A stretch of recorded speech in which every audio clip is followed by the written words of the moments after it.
बिस्मिल्लाहिर्रहमानिर्रहीम। Class number 66 geometry topic continue है। असां हिन वीडियो लेक्चर के अंदर एंगल पढ़ने वाला हूँ। एंगल की बुनियादी डेफिनेशन एंगल की बीहक पढ़ंदासीं। छाजे करे त असां अॻिते हली जेके नेक्स्ट क्लासेस आहिनि उन में एंगल के प्रैक्टिकली ड्रा कंदासीं। हाँ जॾहिं प्रैक्टिकली ड्रा कंदासीं त असांखे एंगल जा बुनियाद ख़बर हुजणु ज़रूरी आहे। सोचो त स्टार्ट कयूं था पंहिंजे क्लास के। लिखियल है एंगल। हाँ चए तो वी नो दैट जो मतलब छा ख़बर आहे। छो त असां जॾहिं पहिरियों ज्योमेट्री जो क्लास पढ़ियोसीं जंहिंमें लाइन सेगमेंट, लाइन रे, डॉट पढ़ियोसीं, उन में असां एंगल के भी डिस्कस कयोसीं। त असांखे ख़बर आहे when two rays meet at common end point they form an angle। जॾहिं ॿ रेज़ हिकु कॉमन पॉइंट ते मिलंदियूं आहिनि उहे हिकिड़ी एंगल फॉर्म कंदियूं आहिनि, हिकिड़े एंगल खे तश्कील ॾींदियूं आहिनि। इहा हिन जी बुनियादी डेफिनेशन आहे। ऐं उन खां पोइ तव्हां ॾिसो था ए बी उन जे मथां रे जो निशान ॾिनल आहे, ठीकु आहे। ए सी उन जे मथां रे जो निशान ॾिनल आहे, यानी इतां खां रे शुरू थी थिए, मतिलबु ए ऐं बी जे दरमियान हिकिड़ी रे आहे। कीअं? ए ऐं बी इन जे दरमियान छा आहे? हिकिड़ी रे आहे। अचूं था ए ऐं सी इन जे दरमियान छा आहे? हिकिड़ी रे आहे, यानी हितां खां हेसि ताईं रे, ऐं हिन जो नालो आहे ए सी ए बी। चवे थो जेका पॉइंट ए आहे इन खे असां इन एंगल जो वर्टेक्स कोठींदा आहियूं, यानी हिन जो नालो छा आहे? Point A.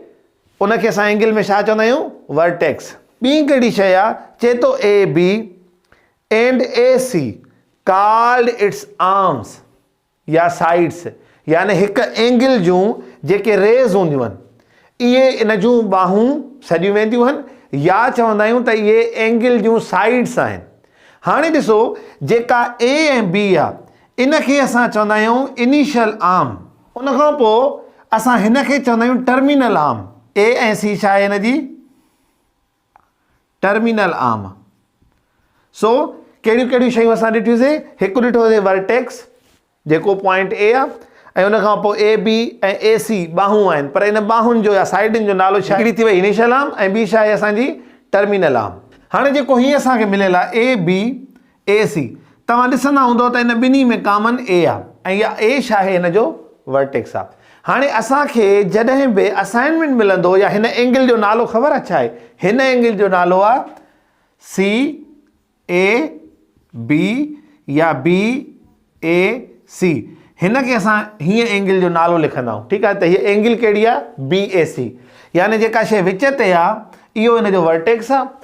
ही उन जूं ॿ आर्म्स आहिनि, हिकिड़ी बी आर्म हूंदी, हिकिड़ी सी आर्म हूंदी, यानी हिन खे तव्हां या हीअं सी ए बी लिखो या बी ए सी लिखो, माना विच ते तव्हां उहा शइ लिखंदो जेका हुन एंगल जी वर्टेक्स आहे। ठीकु, हिकु इहा शइ थी वई। ॿियो अचे थो त हिन एंगल जी सिंबल छा आहे? सिंबल हीअ आहे, निशानी।